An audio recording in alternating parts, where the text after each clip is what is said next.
If you are in last semester of third year or fourth year, और fourth year is just about to complete and आप घर बैठे हैं या कोई प्राइवेट जॉब कर रहे हैं, so congratulations my dear NAWCET aspirants, this is the right video you have clicked for how to start NAWCET 9 preparation.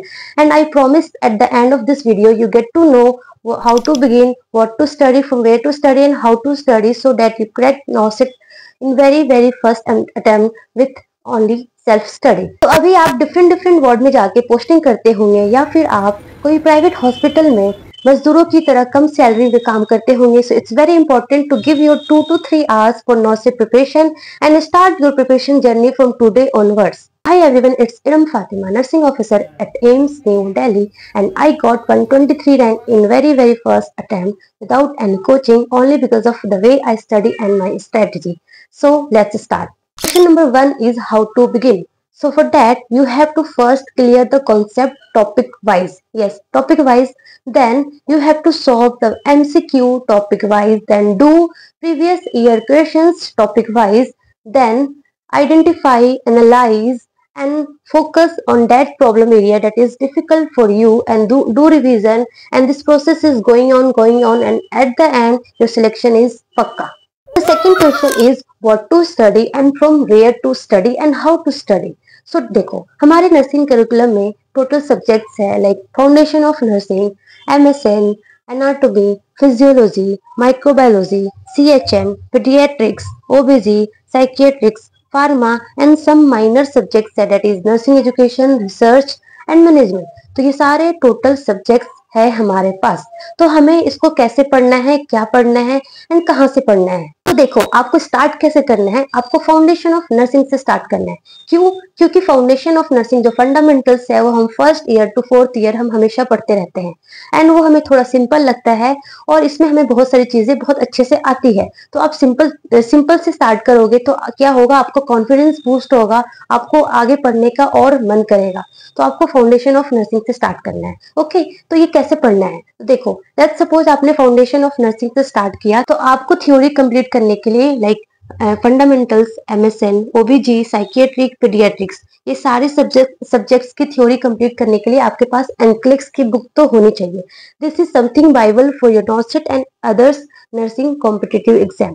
तो ये बुक होनी चाहिए NCLEX की साउथ एशिया एडिशन। ये कोई सा भी आपके पास एडिशन है like second, third, fourth, fifth, जो भी है वो चलेगा, होनी चाहिए। आप ओरिजिनल बुक भी ले सकते हैं या फिर आप फोटो स्टेट भी करवा सकते हैं।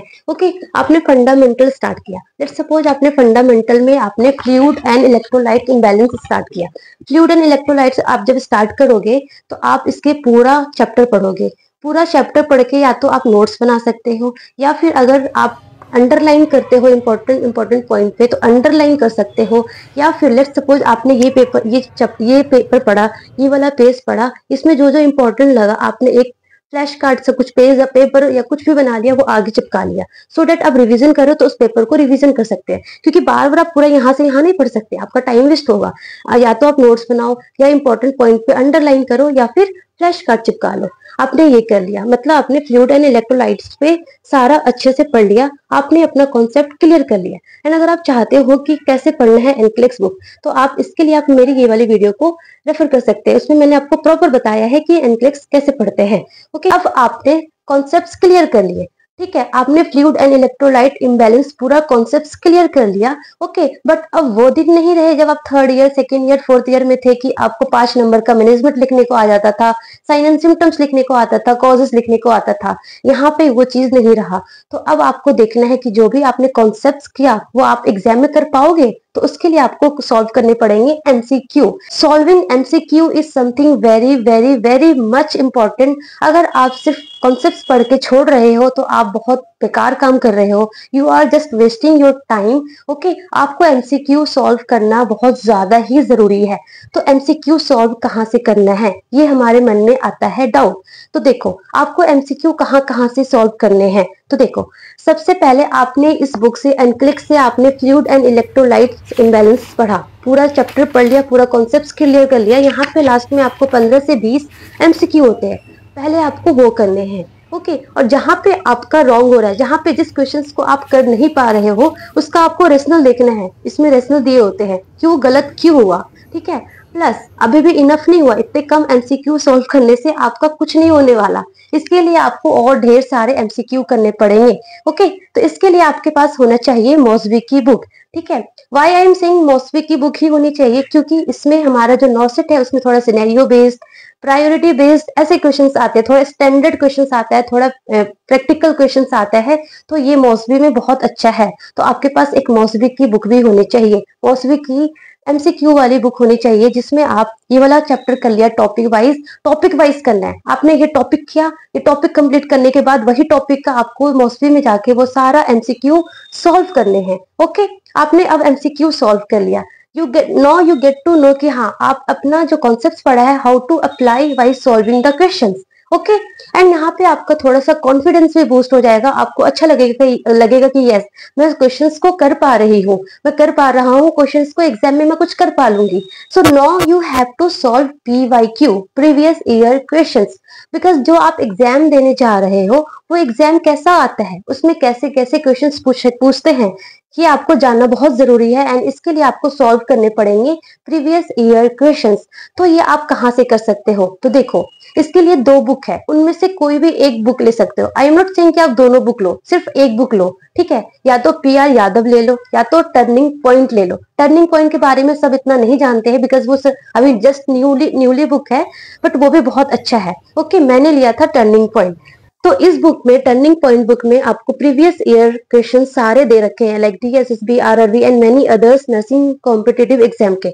तो आपने अभी फ्लूइड एंड इलेक्ट्रोलाइट इम्बैलेंस किया, वो टॉपिक इसमें आओ एंड इसके सारे PYQ कर डालो। इसके PYQ जब आप करोगे तो लेट्स सपोज आपको कुछ क्वेश्चंस में आपको डाउट आएगा, आपको नहीं आएगा, तो आप उसको ऐसे अंडरलाइन कर दो, उसको अंडरलाइन कर दो, सो दैट आप जब नेक्स्ट टाइम जब रिवीजन करोगे तो सारे क्वेश्चंस करने की नीड नहीं है। जो आपको आता है तो बार बार टाइम वेस्ट करने की जरूरत नहीं है, जो आपको ऑलरेडी आता है उसमें बिल्कुल भी टाइम वेस्ट मत करो। You have to do a relevant study. Okay, तो जो जो आपको नहीं आता था उसमें आपने मार्क कर दिया, एंड नेक्स्ट टाइम जब आप रिवीजन करने लगोगे, फिर से आप जब MCQ सॉल्व करोगे, तो आप वो जो क्वेश्चंस आपको अभी नहीं आया था वो आपको नेक्स्ट टाइम आपको करने हैं। ठीक है, अब तक आपने कॉन्सेप्ट्स क्लियर कर लिए, MCQ कर लिया एंड PYQ भी कर लिए। अब आपको क्या करना है, अब आपको आइडेंटिफाई करना है एंड एनालाइज करना है कि आपका कौन सा टॉपिक ऐसा था, इस टॉपिक में आपका ऐसा कौन सा सब्जेक्ट टॉपिक ऐसा था जो आपको बहुत ज्यादा डिफिकल्ट लगा, जिसको आपको बार बार रिविजन करने की जरूरत है, उसमें और ज्यादा फोकस करने का जरूरत है। जैसे कि फ्लूइड एंड इलेक्ट्रोलाइट इम्बैलेंस आपने पढ़ा, उसमें आपको टाइप ऑफ सोल्यूशन वो आपको बहुत अच्छे से आता होगा, उसको बार बार पढ़ने की जरूरत नहीं है, उसमें आपको बार बार पढ़ने इज लाइक टाइम वेस्ट करना। एंड कुछ टॉपिक होगा जैसे कि ECG changes in hypokalemia, hyperkalaemia, hypocalcaemia, जो थोड़ा आपको डिफिकल्ट लग रहा है, जो आप बहुत जल्दी भूल जाओगे, तो इसके लिए आपको क्या करना है, आपको एक सेपरेट नोटबुक बनाना है। Yes, I am saying right, आपको एक सेपरेट नोटबुक बनाना है, एंड आपको जितना भी जो जो चीजें आपको डिफिकल्ट लगेगी अब से लेके एंड तक, वो सारा इस नोटबुक में लिखना है। लाइक आपको ECG changes in hypokalemia difficult लगा, वो आपको लिखना है, एंड जो भी उसका आंसर है ECG changes in hypokalemia, and वो पूरा लिख देना है। सो दैट आपको अब क्या करना है, ये चीजें आपको बहुत डिफिकल्ट लगती है, आपको इसको रिवीजन करना है, इसको रिवीजन करना है। जैसे कि मैंने तो नोटबुक तो नहीं बनाया था, मैंने एक सेपरेट फोल्डर बना लिया था, एंड मैंने लाइक डिफरेंट पेजेस अलग अलग रखे थे, एंड उस पेजेस को मैं लाइक डेली 2-2 3-3 पेजेस को रिवीजन कर लेती थी। इससे क्या होता था कि वो टॉपिक मेरे एकदम ऐसे स्ट्रांग हो गया। ओके, अब ये चीजें आपको पूरा प्रॉपर ऐसे ही रिवीजन करते रहना है। जो जो टॉपिक आपका बहुत इजी लगता था, जो आपका बहुत वीक लाइक स्ट्रॉन्ग टॉपिक है, उसको आप मंथली या फिर आफ्टर 2 मंथ के बाद रिवीजन करना है। जो टॉपिक आपको बहुत ज्यादा वीक है उसको आप like after 2 days, after 3 days, after 5 days, ऐसे जैसे आप समझ सकते हो कि कैसे करना है, मतलब इस तरीके से करना है कि वो भी टॉपिक आपका एकदम स्ट्रांग हो जाए। ये करते रहना है। तो ये सारा आपका प्रोसेस है। ओके, तो आपने फंडामेंटल से स्टार्ट किया था, फंडामेंटल्स का ऐसे ऐसे करके आपको सारा टॉपिक फंडामेंटल्स का कवर कर देना है। उसके बाद आपको पढ़ना है MSN, yes, medical surgical nursing पढ़नी है। एंड जब आप MSN पढ़ते हो तो MSN आप जब एनक्लिक से पढ़ोगे तो उस टाइम आपका एनाट भी क्लियर हो जाएगा, फिजियोलॉजी भी क्लियर हो जाएगा, प्लस फार्मा भी क्लियर हो जाएगा, क्योंकि इसमें ये सारी चीजें दे रखी है। आपका एनाट भी है, फिजियो भी है एंड फार्मा भी है, तो उसको भी आपको अलग से पढ़ने की जरूरत नहीं है। आपका MSN के साथ ही ये तीनों टॉपिक भी कवर हो जाएंगे। तो आपने MSN पढ़ लिया जैसे इसी मेथड से, जैसे मैंने आपको अभी बताया। देन आपको पढ़ना है paediatrics. Why I am saying after MSN you have to study paediatrics, क्योंकि आपने एमएसएन पढ़ा। एमएसएन में जो जो सिस्टम्स पढ़े वही सिस्टम्स आपका पीडियाट्रिक्स में आएगा। तो क्या होगा, इससे आप चीजों को अच्छे से पढ़ पाओगे, आप कंपेयर भी कर पाओगे कि एडल्ट में क्या प्रॉब्लम था, पीडियाट्रिक्स में क्या प्रॉब्लम है, और आपको चीजें भी बहुत अच्छे से याद रहेगी। उसके बाद आप ओबीजी या साइकियाट्रिक्स, सीएचएन जो मर्जी है वो पढ़ सकते हैं। ओके, ये मतलब कि आपको सारा कॉन्सेप्ट क्लियर करना है, सारा सब्जेक्ट का कॉन्सेप्ट क्लियर करना है। एंड वन थिंग कि कुछ माइनर सब्जेक्ट्स थे like nursing education, management and research, तो उसके लिए आपको कहीं का कोई टॉपिक नहीं पढ़ना, कोई बुक रेफर नहीं करना है। उसके लिए आपको सिर्फ और सिर्फ एमसीक्यू सॉल्व करने हैं, और टर्निंग पॉइंट में बहुत अच्छा सा उसका एमसीक्यू दे रखा है। उस एमसीक्यू को आप सॉल्व करो, उसका जो रैशनल है उसको थोड़ा डीपली पढ़ लो, that is enough for exam. अगर हमने चाहा तो एक टॉपिक पर 10-10 बुक्स 10-10 दिन तक पढ़ सकते हैं, वो भी हमारे लिए कम होगा। बट यहाँ पे हमें क्या करना है, we have to do a relevant study. जो चीजें पढ़नी है जो हमारे एग्जाम में पूछी जाती है, हमें सिर्फ और सिर्फ नॉलेज गेन नहीं करना। हमारा जो एम है that is to crack the AIIMS NORCET, okay, या फिर to crack any other nursing competitive exams. तो हमें उस तरीके से पढ़ना है। तो आपको जो माइनर सब्जेक्ट्स है like nursing education, research and management, तो उसके लिए आपको कोई अलग से कोई बुक्स रेफर नहीं करना, कुछ अलग से नहीं पढ़ना है। You have to just solve the MCQs, solve the previous year questions only, that is enough for this minor subjects. Okay, the next question is how to focus. So rule number 1 is आपको discipline होना है, consistent रहना है, proper planning होनी है। आपको कि आपने फंडामेंटल स्टार्ट किया है तो आपको एक प्रॉपर डेट देना है कि यस मुझे इस डेट तक आप फंडामेंटल का इतना इतना टॉपिक कंप्लीट करना है। तो प्रॉपर प्लानिंग होकर ही चीजें हो पाएगी, क्योंकि you are going to give the exam जो लाखों लोग देने आएंगे, सिर्फ आप एक अकेले नहीं होगे, लाखों लोग देने आएंगे। लाखों लोगों का सपना है एम्स को क्रैक करना, तो आपको प्रॉपर प्लानिंग तो करनी होगी।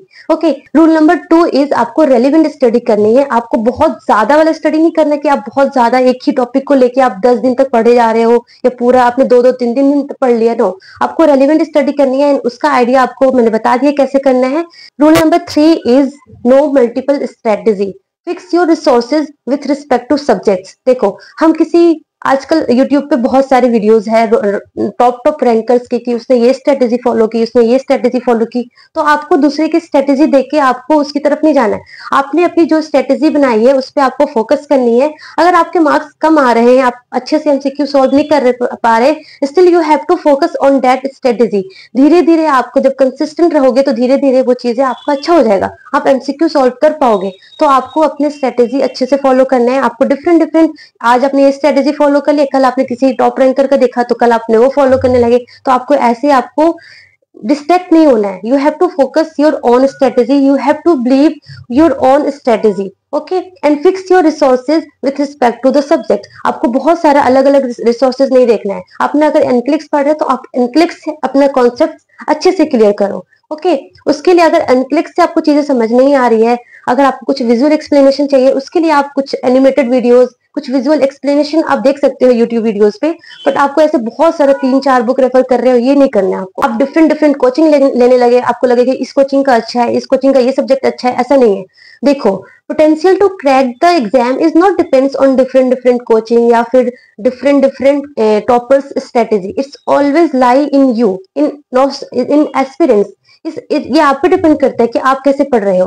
तो आप दूसरों का देख के डिस्ट्रैक्ट बिल्कुल नहीं होने का। आपको अपना जो आपका फंडा है, आपका जो आपने जो स्ट्रेटेजी बनाई है उस पर बिलीव करने का है। Okay, rule number 4 is work hard and your health matters. तो आपको अपना हेल्थ का भी ध्यान रखना है। आप एक्सरसाइज करते हो, अच्छे से डाइट लेते हो, वो आपको प्रॉपर करनी है, प्रॉपर स्लीप लेनी है। Okay, and make this continuity till and you get पक्का वाला selection. So thank you for watching till end and all the very best for your exam.